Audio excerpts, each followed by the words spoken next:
반갑습니다. 네, 반갑습니다. 박 회장님 강의를 들어보니까 부자가 되실 수 있을 것 같아요? 예.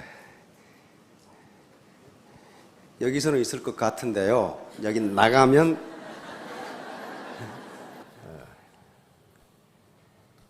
12월 31일 날 1월 1일부터 담배 끊어야지.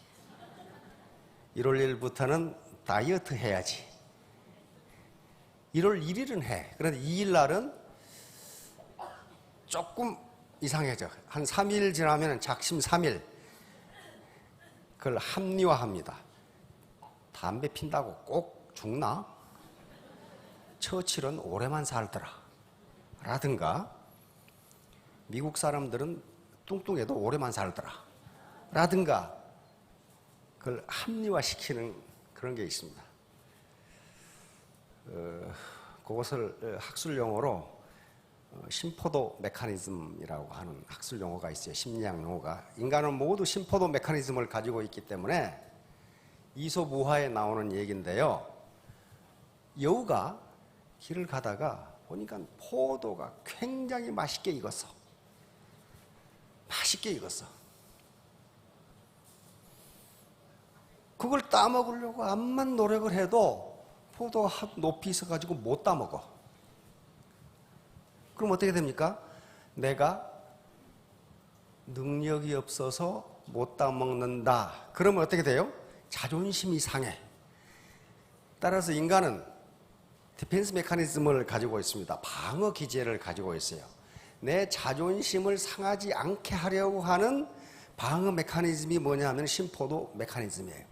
다시 말하면 여우가 그 맛있는 포도를 따먹고 싶은데 못 따먹었어. 왜? 키가 안 닿아가지고. 그러면 아이고 못 따먹겠네 하는 게 아니고 여우는 뭐라고 얘기하냐면 저 포도는 쉬어. 괜히 내가 따먹으려고 했네. 여기 다른 핑계를 대는 거야. 다시 말하면 내가 월천댁, 삼천댁이 되고 싶은데 의지가 굳지 못하게 가지고 안 돼. 그러면 뭐라고 생각하느냐? 돈 많다고 꼭 행복한가? 왜? 안 그러면 돈이 많은 사람이 행복해. 그렇게 하면 자존심이 상해요. 그래서 인간은 항상 자기 자존심을 보호하기 위해서 심포도 메커니즘을 동원합니다. 고등학교에서 여학생이 공부를 잘하고 싶은데 안 돼. 왜? 잠퍼잔이라고 안 돼. 그럼 뭐라고 그러느냐? 공부 잘한다고 꼭 시집 잘 가나? 이렇게 이야기한단 말이야. 그러니 그걸 심포도 메커니즘이라고 그래. 그러니까 여기서는 강의를 들으니까 부자가 될 것 같은데 그게 잘 안 돼요. 그게 잘 되면은 다 부자가 됐어요. 안 돼. 나가면서부터 돈 많다고 꼭 행복하나? 그렇게 돼요, 이제. 네, 그래서 그걸 잡아줘야 됩니다. 그래서 그런 얘기를 하려고 그래요. 예, 어떤 게임을 해야 하나. 우리가 살아가는 것 자체가 게임입니다. 삶의 과정이 의사결정의 과정인데 이 자체가 의사결정이라면 게임의 과정입니다. 따라서 지금 내 상태가 불만족스럽다면 게임의 결과가 신통치가 않은 거예요. 지금까지 게임을 잘못한 거란 말이에요. 그러면 어떤 게임을 해야 될까? 어떤 게임을 해야 서로 이익을 볼까? 나만 이익을 보는 게임은 없는가? 그런 얘기예요. 자, 모든 게임에는 공통점이 있습니다. 우리가 야구 경기를 하는 것도 게임이고 바둑을 두는 것도 게임이고 전부 게임인데 거긴 이 네 가지 공통점이 있어요. 요게 없으면 게임이 아니에요. 우선 경기자가 있고 규칙이 있습니다. 아무렇게나 하는 게 아니란 말이에요, 게임은. 그래서 스포츠, 바둑, 협상, 시장 쟁탈전, 그 다음에 기업의 가격 경쟁 등등 모두 상대가 있어요. 상대가 있고 내가 A라는 행동을 하면 B라는 기업에서는 가만히 있는 게 아니에요. B라는 기업에서는 다른 행동을 해요. 야같이 경기자가 있고 규칙이 있고 그 다음에 전략이 있습니다. 전략은 좋은 전략과 나쁜 전략이 있는데 좋은 전략은 이기는 전략이고 나쁜 전략은 지는 전략이에요. 이거 좋고 나쁜 게 심플합니다. 그다음에 전략적 상호작용. 요게 반드시 있어요. 전략적 상호작용은 게임을 혼자 하는 게 아니라는 거예요. 내가 이런 행동을 하면 상대편은 가만히 있는 게 아니라 내 행동에 대응해서 다른 행동을 해. 그러니까 자기 혼자 해서 이겼다. 그런 게임은 없어요. 반드시 전략적 상호작용이 있어요. 그 다음에 결과가 있습니다. 결과는 세 가지입니다. 지거나 이기거나 무승부거나. 거기에 따라서 아웃컴, 결과가 달라요. 소득이 다르다. 보수가 달라져요. 자, 요겁니다. 요 영감탱이가 우리 집에 5년간 머슴살을 하면 딸을 주겠다 그랬어. 5년간 머슴살을 하는데 안 줘. 그러니까 10년간 할 거냐 그냥 가져갈 거냐를 지금 줄다리기로 하고 있어요. 요거 자기가 당긴다고 이기는 게 아니에요. 그렇죠? 저쪽에 당길 때 내가 놔버리면 저거 쳐. 이겨요. 그렇죠? 손뼉치기하고 똑같아요. 요게 게임이에요. 요게 전부 게임이에요. 바둑. 전략적 상호작용이라는 게 뭐냐면은 바둑을 두는데 내가 아무리 묘수를 써도 상대방이 나보다 더 좋은 묘수를 써버리면 내가 져요. 내가 실수를 해도 상대방이 나보다 더 많이 실수를 하면 내가 이겨. 이게 전략적 상호작용이에요. 혼자 하는 게 아니란 말이에요. 모든 우리가 살아가는 과정에서 게임은 절대로 혼자 하지 않습니다. 반드시 내 상대가 있어요. 자, 메가더 원수가 인천 상륙작전을 하면 전쟁에서 가장 치열한 상호작용이 있어요. 요게 게임이에요. 게임에서 전략을 어떻게 구사하느냐에 따라서 이기고 지고가 나온단 말이에요. 다음. 그러면 이제 게임의 결과 양쪽이 있어요. 너가 있고 나가 있는데 이 게임의 보수, 다시 말하면 결과의 합이 제로냐 마이너스냐 플러스냐에 따라서 세 개로 나눠집니다. 이건 제로섬 게임이에요. 거의 지금까지 우리가 살면서 경험했던 게임은 제로섬 소사이어티, 제로섬 게임입니다. 제로섬 게임은 네가 이기면 내가 진다예요. 여기 지금 아메리칸 풋볼을 하는데 축구도 마찬가지, 야구도 마찬가지고 한 팀이 이기면 한 팀이 져요. 그런데 한 팀이 3점으로 이기면 이쪽 팀은 3점으로 져요. 그러니까 두 개를 합하면 제로가 돼버려요. 그걸 제로섬 게임이라 그래. 그 다음에 이제 음악 게임, 이것은 보수 합이 마이너스. 이건 두 놈 다 손해보는 거야. 양쪽 다 손해보는 거야. 너 죽고 나 살자 게임. 한쪽이 저놈이 져야 내가 이겨. 저놈도 이기고 나도 이기는 법은 없어요. 그렇잖아요? 고스톱도 마찬가지야. 장기도 마찬가지예요. 그래서 우리가 지금까지 나면서부터 지금까지 살아오시는 동안에 거의 전부 제로섬 게임을 했어요. 요거 지금 모래시계인데 요놈이 점점 많아진다고 좋아할 게 없어요. 얘가 점점 적어져. 합하면 똑같아요. 똑같다고요. 자, 이래 놓으니까 여기에 지금 우리가 익숙해졌어요. 이것은 뺏고 빼앗기는 게임. 이것은 학교 성적도 마찬가지예요. 학교에서 우리 손녀딸 90점 맞아오는데 90점이면 잘한 거예요. 그런데 91점 맞은 놈, 92점 맞은 놈, 93점 맞은 놈, 95점 맞은 놈 있으면 우리 손녀가 꼴찌 이렇게 돼. 다시 말하면 지금 우리 사회에서 우리는 어떻게 살아왔냐? 상대평가 사회에서 살아왔어요. 그러니까 우리 사회를 뭐라고 불러? 평등사회라고 그래. 너 몇 평에 사냐? 아파트. 네의 학교에서 몇 등이냐? 공부를 잘하냐 못하냐가 문제가 아니고 이 자식이 몇 등이냐가 중요해. 왜냐하면 서울대학이든 고려대학이든 연세대학이든 스카이대학이든 정원이 딱 정해져 있어서 암만 잘해도 만약에 100명이 정원이다 그러면 100등 한 놈은 합격하는데 101등은 떨어져. 등수가 문제이지 절대 점수가 얼마냐가 중요한 게 아니에요. 그러니까 등수를 그렇게 따지는 거예요. 서열을 막 따져. 진급도 마찬가지예요. 군대 진급, 공무원 진급. 서기관 자리는 하나 정해져 있는데 밑에 사무관이 5명이야. 그러면 4명을 거꾸로 떨어야 내가 서기관이 돼. 그렇죠? 그러니까 상대의 불행이 내 행복이에요. 상대의 행복이 내 불행. 그러니까 어떻게 해서든지 바지가리를 잡고 못 올라가게 만들어야 돼. 요 사회에서 살았단 말이에요. 요 사회에서. 자, 모두 이게 제로섬 게임이에요. 하나가 잘 되면 하나는 못 되게 돼 있어요. 자, 이제 두 번째는 너 죽고 나 죽자야. 너 죽고 나 죽자. 요것은 바로 초가 3간 타는 건 아깝지만은 빈대 죽으니까 시원하다 하는 게임이에요. 나도 손해보지만은 저놈은 더 많이 손해보니까 아주 속이 시원하다 하는 그 심보란 말이에요. 이게 어떤 것이냐 하면은 전쟁이 그렇습니다. 전쟁은요, 아무리 강한 자도 엄청난 피해를 봅니다. 두 개에서 결과의 합을 보면 둘 다 피해를 봐요. 그러니까 가능하면 전쟁은 피해야 돼요. 여기 이솝우화에 나옵니다. 이런 경우가. 이솝우화니까 그 당시가 이제 그 고대 그리스 시대죠. 제우스 신이 올림포스의 주신이죠. 태양신 아폴론에게 너 가서 아폴로 제우스의 동생이거든요. 인간들이 어떻게 사는지 가보고 오라. 그래서 내려왔어요. 내려와서 두 사람을 만났어. 두 사람을 만났는데 그 두 사람이 뭐냐? 하나는 욕심 많은 놈이고 하나는 셈 많은 놈이야. 그러니까 아폴론 신이 뭐라고 그랬냐면은 너희들 소원이 뭐냐? 소원을 내가 다 들어주겠다. 그런데 나중에 말한 놈은 처음에 말한 놈보다 2배로 주겠다. 그러니까 욕심 많은 놈이 제가 나중에 말하겠습니다. 이렇게 됐겠다. 그럼 그래 네가 나중에 말해라. 셈 많은 놈이 먼저 해야 되잖아. 그러면 이 자식 2배로 받잖아요. 2배로 받잖아. 보통 셈이 나는 게 아니거든. 그러니까 나폴레옹 신에게 저 눈가를 하나 뽑아주십시오. 그러면 이 자식은 2개 뽑을 거 아니야 이제. 이게 뭐예요? 나 죽더라도 저 자식 죽는 게 속이 시원하다 그런 말이에요. 그러니까 제우스 신이 원래 인간이란 저 모양 저 꼴이다.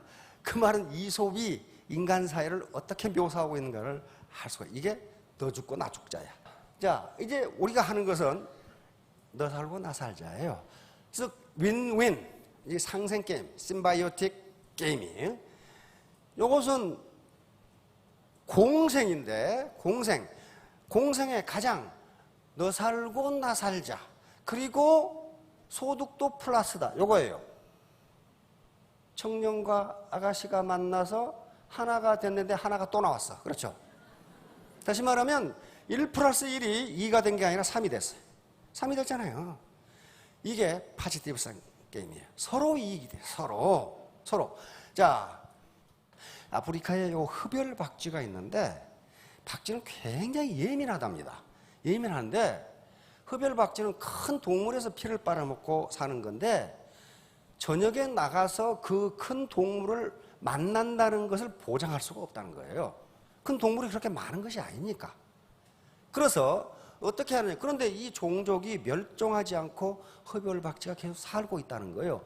왜 그런가 봤더니 용케 피를 빨고 온 놈이 많이 빨고 와가지고 그 피를 이웃에게 나눠주는 거예요. 왜? 자기도 내일 피를 빨지 못 빨지 몰라. 그러면 빨고 오는 놈이 또 나눠줘. 이렇게 해서 온 종족이 보정이 된다는 거예요. 이게 윈윈 게임이에요. 내 배만 터지면 그만이다가 아니고 배고픈 사람에게 나눠주니까 온 종족이 보존되고 번성하다는 거예요. 이게 윈윈 게임이에요. 자, 애터미 사업은 상생 게임이에요.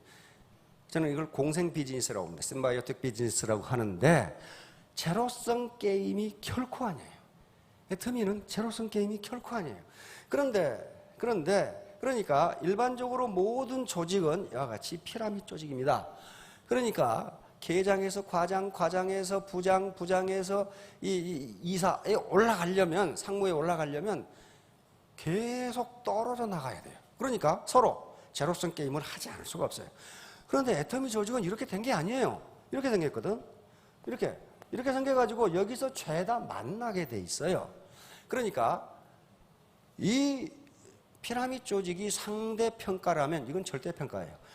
양쪽 250 맞으면 전부 다 세일즈 마스터에 올라가는 거지 등수별로 올라가는 게 아니라 그 말이에요. 그러니까 저 사람의 행복이 내 불행이 되는 것도 아니고 내 행복이 저 사람의 불행이 되는 것도 아니에요. 오히려 반대예요. 저 사람의 행복이 내 행복이 돼요. 파트너가 승급을 하면 나는 밀려 올라간다. 파트너의 행복이 내 행복이 돼요. 그러니까 이게 윈윈 게임이고 상생 게임인데 그러려면 패러다임의 전환이 필요해요. 패러다임은 이 사고의 틀이에요. 사고의 틀. 세상을 보는 눈, 현상을 보는 눈이에요. 현상이 아니고 현상을 보는 눈이에요. 즉 이 비즈니스를 어떻게 볼 것이냐. 이 비즈니스를 하는데 내가 어떤 게임을 할 것이냐는 사고 구조예요. 그러면 상생 게임을 해야 되는데 그게 잘 안 된다 그런 말이에요.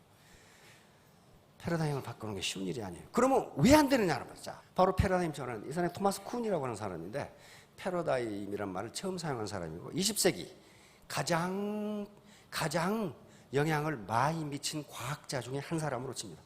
바로 패러다임을 전환하는 것은 이 천동설을 지구를 중심으로 태양이 돈다고 하는 생각을 지동설, 태양을 중심으로 지구가 돈다고 하는 생각으로 바꿔버리는 거예요. 그러니까 이건 천지개벽하는 거예요. 업사이드 다운하는 거예요. 쉬운 일이 아니에요. 그러면 왜 패러다임 전환이 어려운가? 창꼬치 증후군이라는 증후군이 있어요. 인간이 가지고 있는. 요 창꼬치라는 놈이 이빨이 이렇게 생긴 아주 험상궂게 생긴, 사람도 아래 턱이 앞으로 나온 사람은 좀 사람이 좀 험상궂게 보이죠. 이렇게. 요 놈이 꼭 이렇게 생겼어. 이빨이 꼭 요 단도를 세우는 것처럼 이래가지고 굉장히 무서워. 근데 바다에서 가장 높은 이 포식자가 상어랍니다. 상어.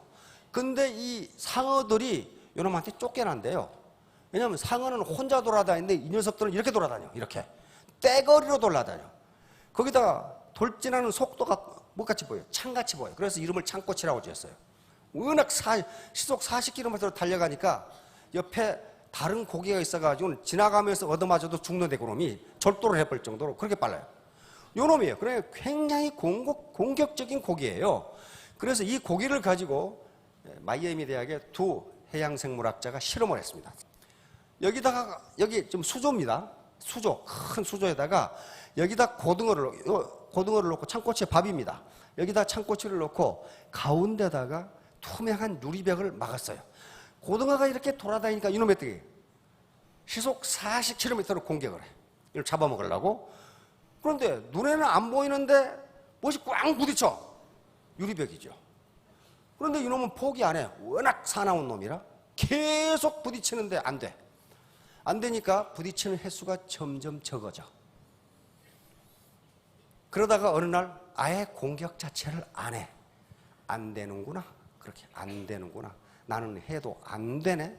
그때 학자들이 이 투명 유리판을 치워버렸어요. 치워버리고 어때요? 공격할 수 있죠. 그런데도 안 해. 그런데도 안 해. 이제 태도만 바꾸면, 패러다임만 바꾸면 잡아먹을 수 있는데 안 잡아먹어. 왜? 이건 안 돼. 이렇게 생각하는 거야. 이건 안 돼. 내가 월 1,000만 원 벌어? 안 돼. 내가 해봤거든. 안 돼. 요게 이게 창꼬치 증후군, 파이크 신드롬이라고 하는 신드롬. 그래서 행동경제학자들이 인간도 그러는가 하고 실험을 계속합니다. 해봤더니 인간도 똑같네. 그렇게 결론이 나왔어요. 인간도 똑같네. 다시 말하면 행동경제학자들이 내린 결론은 모든 종에 대해서 똑같다. 인간도 과거의 경험, 내가 해봤더니 안 되더라. 그런다는 거예요. 그래서 이게 지금 요 결론은 캠브리지 대학 교수들이 내린 결론입니다. 왜 이런 것이 나타나느냐? 변화에 대한 무감각. 가운데 요게 치워졌는데 아무 생각도 없단 말이에요. 치워진 것에 대해서. 그 다음에 스스로 모르는 것이 없다고 생각. 내가 그거 해봤어? 안 되더라? 그 말이야. 내가 해봤걸랑? 그러면서 안 되더라. 다음에 자신의 경험을 맹신. 요거예요. 내가 막 10번을 해봤다. 그런데 안 되더라. 요거예요. 그 다음에 기존의 규칙이나 관습을 고수. 지금까지 내가 몇십 년 살아오면서 제로섬 게임을 했걸랑? 그런데 무슨 파지티브 썸 게임? 그런 거 없어. 그러는 거란 말이에요. 그 다음에 또 다른 가능성에 대해서 전혀 고려하지 않는다. 그래서 비판적 사고가 필요합니다. 비판적 사고라는 것은 누구를 비판하라 그런 말이 아니에요. 크리티컬 띵킹이라는 것은 여러 가지 측면에서 보라 그런 말이에요. 여러 가지 측면에서 관찰해 보라. 내가 보는 한 측면 말고 그것 말고 다른 데서 관찰해 보면 분명히 대안이 있다. 자, 그런데 공생만이 살 길인데 같이 성공해야 돼. 나 혼자 잘 먹고 잘 살자. 그래가지고 그랬으면 오죽 좋겠어요. 그런데 그렇게 안 된다는 거야. 문제는 같이 잘 먹고 잘 살자고 그러면 그렇게 돼. 그런데 밑에 파트너 이용해서 내가 돈 좀 벌어야지. 그렇게 생각한 사람은 처음에 벌어요. 그러나 파트너는 바보가 아닙니다. 나를 앵벌이로 생각하네? 내가 어째서 네 앵벌이냐? 이렇게 나오면 다 떨어져 나가. 결국 자기 혼자 남아요. 이런 사람들이 지금 애터미의 시스템을 약화시키는 세력들이 있습니다. 바로 이렇게 탐욕스러운 사람, 자기만 생각해. 그 다음에 퇴직 클럽, 아무것도 안 해. 수당만 받아먹고. 그 다음에 배팅 세력, 주사위 던지기로 투기적 매출하는 사람. 그리고 말을 함부로 하는 사람이 있어요. 이게 아주 기본이 안 돼 있는 사람이 있어요. 말을 함부로 해. 욕설을 퍼온다든가, 파트너라고 명령조로 이야기한다든가, 나이 많은 어른한테 SNS 문자를 보내가지고 가슴에 비수를 꽂는다든가.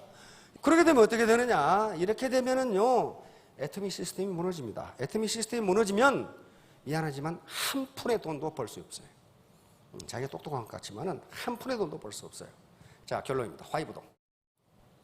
우리나라에서 세계 생물학 무슨 학회인가 하는 일이 있었습니다. 그때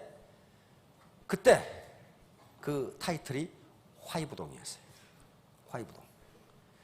아주 논어에 있는 말 중에서 가장 유명한 말 중에 하나가 화이부동입니다. 자, 화는 서로 화합한다는 뜻이죠. 누가 화이부동합니까? 군자 화이부동 그랬어요. 공자가 한 말 중에서 가장 유명한 말 중에 하나입니다. 군자는 신사숙녀를 군자라고 그럽니다. 다른 거 없어요. 군자는 신사숙녀예요. 군자는 화는 화합한다. 화합하되 이는 and 또는 밭입니다. 화합하되 동은 부하내동하지 않는다. 다시 말하면 부하내동한다는 것은 그 라인보다 우리 라인에 있으면 빨리 그걸랑 그러니까 그래요? 이쪽으로 가. 요게 부하내동이에요. 자기 이익을 따라서 자기 주체성도 없고 주관도 없이 이리 갔다 저리 갔다 하는 것을 부하내동. 꼭 시계초 왔다 갔다 하듯이 이리 갔다 저리 갔다 하는데 이리 갔다 저리 갔다 하는 사람 치고 내가 돈 버는 사람을 한 사람도 못 봤어. 한 사람도 못 봤어요. 이게 부하내동이에요. 그러니까 군자는 화합하되 부하내동하지 않는다. 다시 말하면 동은 같을 동자인데요. 여기 지금 앞에 미인분들이 쫙 앉아 계시는데 같은 얼굴이 하나도 없어. 이걸 동이라고 할 수가 없어요. 부동한 거예요. 그렇죠? 부동한 가운데 어떻게 한다? 화합한다. 소인배, 여기 소인은 자기 이익만 챙기는 건달을 소인이라고 그래요. 소인은 동이부라. 부하내동은 잘해. 아니, 그쪽에 가면 돈이 벌려? 아이, 그렇다니까. 저쪽, 우리 리더가 이 배팅을 얼마나 잘하는데 이쪽으로 와봐. 그래? 그러면서 가. 근데 무엇은 못해? 화합은 못해. 가서 뒤따 싸워 또. 네가 오라 그러더니 말이야. 이게 말이야. 저거저거. 이게 동이부라예요. 동이부라. 그런데 생명체, 우리 생태계가 유지되는 게 화이부동이랍니다. 지금까지 생물학자들은 다윈의 진화론에 따라서 약육강식인 걸로 알았어요. 자연도태인 걸로 알았는데 생물학자들이 더 연구해 보니까 자연 그렇게 약육강식이 아니더라는 거예요. 상부상조. 화이부동하다는 거예요. 화이부동. 다시 말하면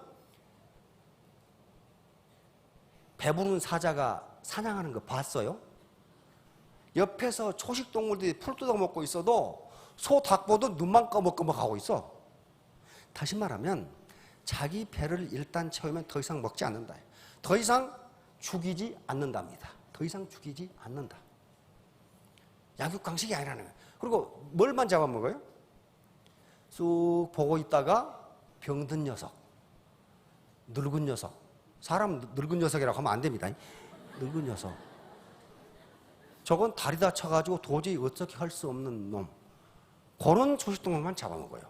왜냐하면 그렇게 하지 않으면 초원이 초토화돼 버린답니다. 초식동물이 너무 많이 늘어나가지고. 그래서 그런 식으로 묘하게 화이부동을 하면서 자연 생태계가 건강하게 유지되는 거예요. 마찬가지로 기업도 생태계입니다. 생태계가 파괴되면요, 한 푼의 돈도 벌 수가 없어요. 기업 생태계도 결국 오래 가려면은 화이부동을 해야 돼요. 절대로 가장 국어 중에 말은 그럴 듯한데 실제 속을 들여다보면 달성하기 어려운 게 우리는 한 가족 그런단 말이에요. 한 가족 안 돼요. 왜? 밥에 먹는 솥이 다 다르거든. 같이 먹으면 한 가족이 돼. 그러니까 어떻게 해야 돼? 부동이에요. 같지가 않아요. 생각도 다르고 나이도 다르고 성별, 지역, 종교, 가치관 다 달라요. 다 다른데 어떻게 해야 돼? 다름을 인정하고 화합하면 애터미의 생태계가 살아납니다. 생태계가 살아나면 애터미는 적어도 100년은 갈 겁니다. 그러면 여기에 계시는 분들이 한 5년 후면 로얄이 될 테니까 적어도 아무리 게으른 사람도 삼촌댁은 될 테니까 손자까지 상속을 하실 수 있을 거예요. 그렇게 하실 거죠? 예, 전부 우리 화이부동 하십시다. 예, 감사합니다.